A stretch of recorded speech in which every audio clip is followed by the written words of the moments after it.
The methods I use are predominantly quantitative, and we apply them as part of a large-scale quantitative longitudinal study called Growing Up in Scotland. And the reason we're predominantly using quantitative methods is largely because the Scottish Government, who are funding the study, are very interested in population level outcomes for children growing up in Scotland. Yes. And they want to explore at that whole population level the differences, particularly between children from poorer backgrounds and children from less poor backgrounds. And at a basic level, they recognise that quantitative data is essential for that sort of high level exploration of inequality.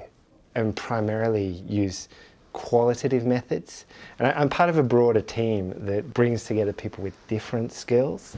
And it's a mixed methods panel cohort longitudinal type design. So we have two groups who were recruited as they were finishing high school 15 years apart. And we followed them from the end of high school through their 20s and into their 30s, asking them the same questions as we went along in a survey, and also taking a subsample of a larger sample and doing a qualitative longitudinal interview study alongside that gave us some of the depth that is sometimes an alternative way to get to explanations about what's going on in people's everyday lives behind some of the patterns you see in the numbers. We are interviewing people using a survey questionnaire, and it's a survey of parents with young children, and actually it's a cohort study of these children, but we've largely been interviewing the parents, but now we're supplementing that survey interview data with other forms of quantitative data.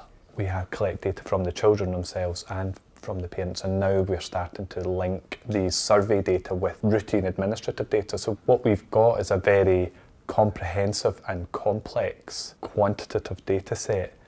Nevertheless, we still take the opportunity to supplement that with qualitative data where we think that is going to add value to the particular topic that's being explored, perhaps first of all in the quantitative data, and not with the same participants, but with a separate group of comparable parents in similar circumstances, and put the two together. Sometimes we're combining methods, but actually across separate studies to present that whole picture.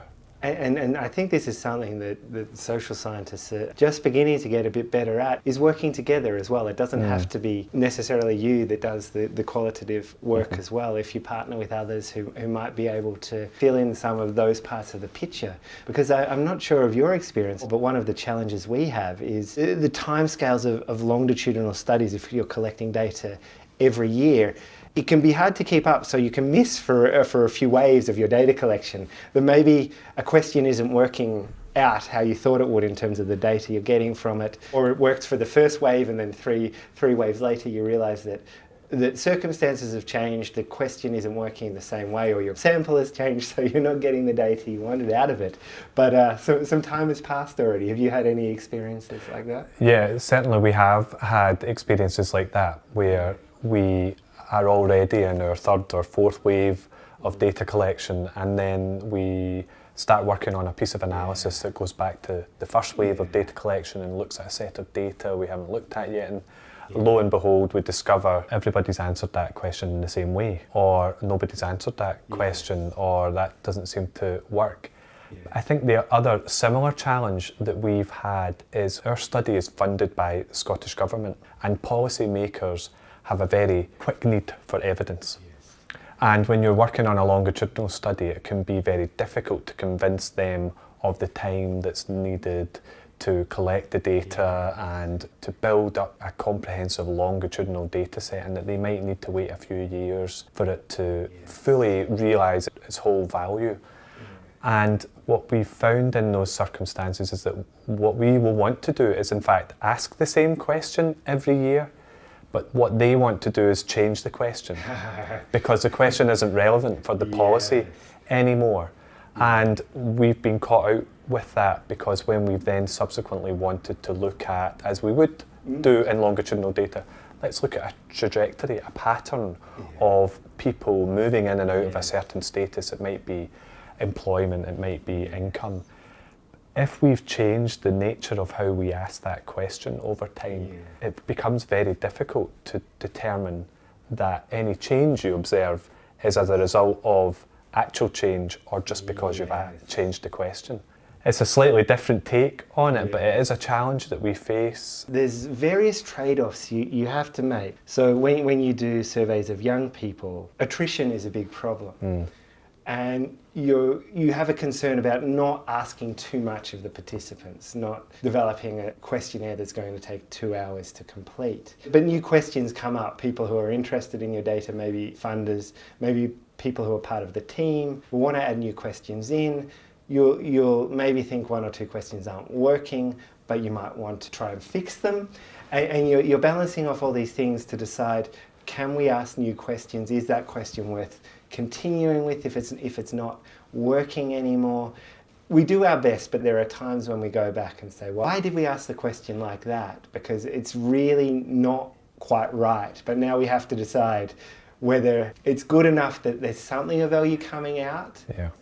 And continue because we get the value of that longitudinal data, or you let it go. So when you're doing this kind of research, you're constantly making those kind of decisions. But as much as possible, of course, what really makes it a value is the ability to track things over time. And that is a unique selling point of longitudinal data, be it qualitative or quantitative. But I think also what we each have in our studies is this ability to undertake this longitudinal time series analysis with multiple cohorts.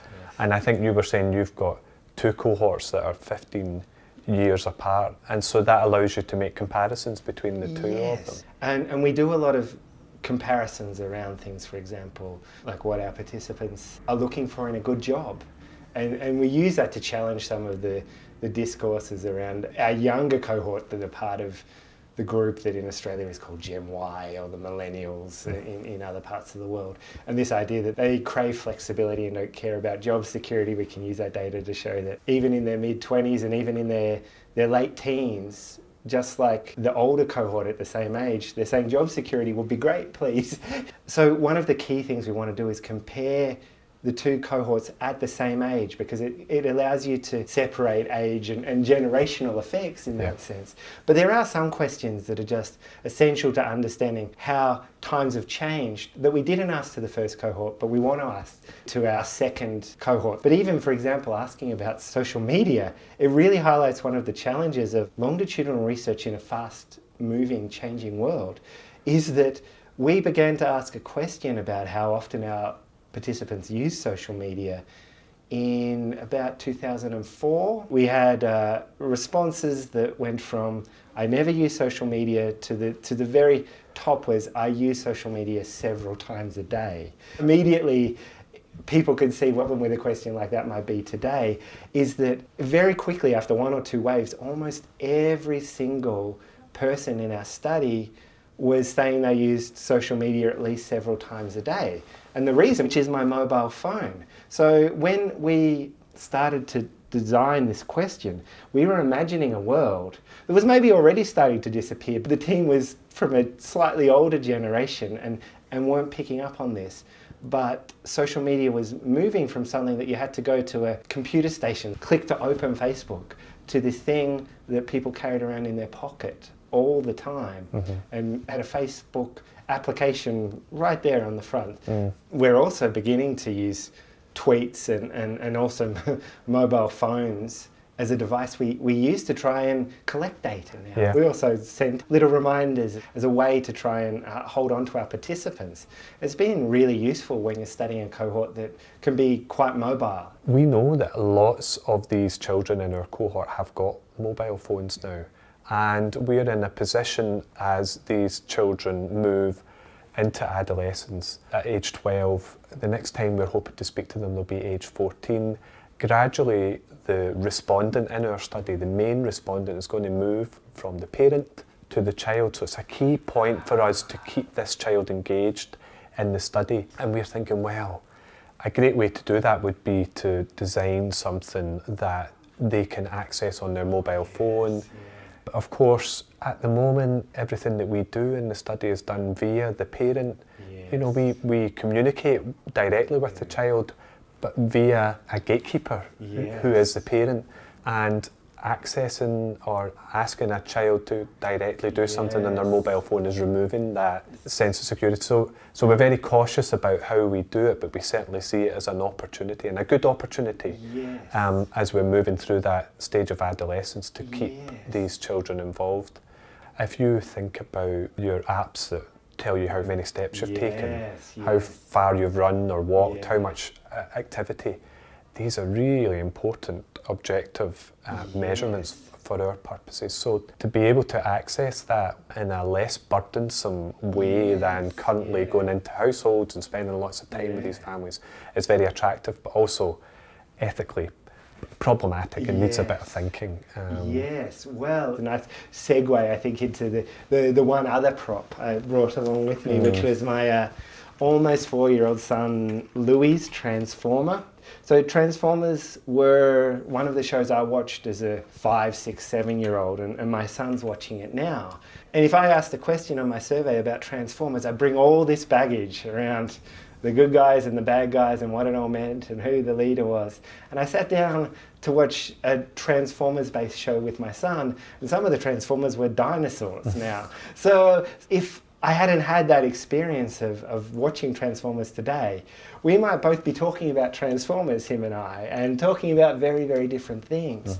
And we've noticed this through doing interviews that collect qualitative data about some of the things we would just take for granted in our participants' life. But when you're doing longitudinal research, you're constantly grappling with wanting to ask the same question over time, with thinking conceptually, theoretically, but also testing in various ways. Is the same question legitimately the same question 10 years later as it was before? The issue we've got is different because our cohorts, unlike yours, we've got multiple cohorts and growing up in Scotland. The two that we're running at the moment are actually only 6 years apart. And we find that although they've been set up to look at differences between children growing up in different periods, 6 years, not a lot has changed in some of the things that we are interested in looking at.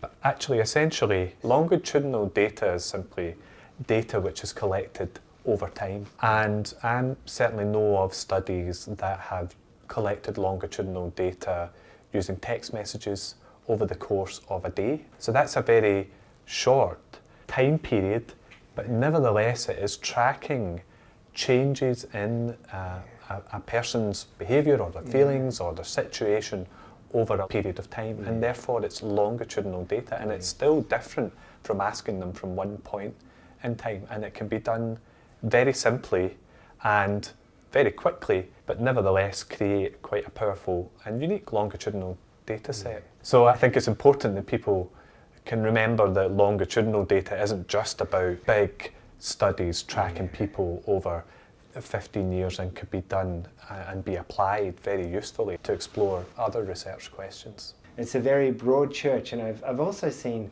some really elegant, beautifully designed, very small numbers qualitative longitudinal studies over a couple of years that really pick the right comparisons to make between people or situations or organisations that are much more manageable for an early career researcher or a PhD student than some of these studies that unfold over decades. That there's a lot out there that's really waiting to be fully used and utilised, and it's insights into the human experience to be properly brought out.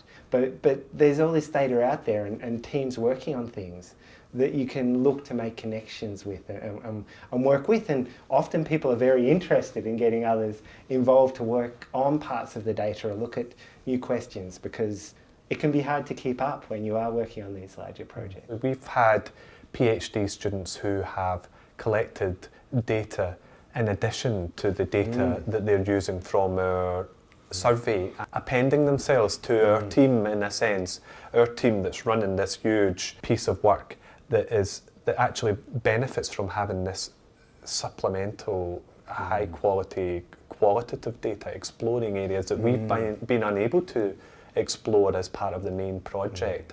So there are definitely ways to take advantage of these existing data sets, existing studies, and adding to them just a small amount of data, but to create a much bigger and powerful piece of work. Yes, and a richer picture and understanding of whatever it is that research is investigating. Definitely, yeah.